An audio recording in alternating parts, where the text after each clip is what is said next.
ஒரு கணவனும் மனைவியும் புதுசா ஒரு வீட்டுக்கு குடி வர்றாங்க.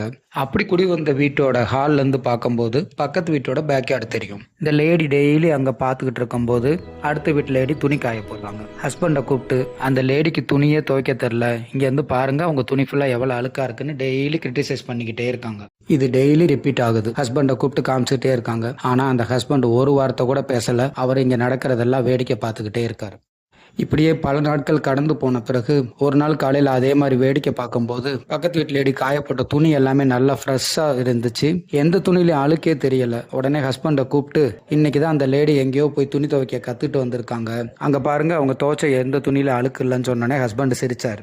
சிரிச்ச அந்த ஹஸ்பண்ட் சொன்ன ஒரே ஒரு வார்த்தை, நம்ம வீட்டு விண்டோ ரொம்ப நாளாக துடைக்காம அழுக்காக இருந்துச்சு, இன்னைக்கு காலையில் அந்த விண்டோவை நான் துடைச்சேன்னு சொன்ன உடனே அந்த லேடிக்கு பயங்கரமான ஷாக். அதனால் எப்பயுமே ஒரு விஷயத்தையோ ஒரு மனிதனையோ பார்க்கும்போது பழைய எக்ஸ்பீரியன்ஸு, அவங்க இப்படி தான் அவங்க அப்படி தான் எது யோசிக்காம எது உண்மையோ அதை உண்மையான கண்களில் பாருங்கள். மனசில் இருக்க அழுக்க நீக்கிட்டு பார்த்தா எல்லாமே நல்லா தான் இருக்கும். All the best.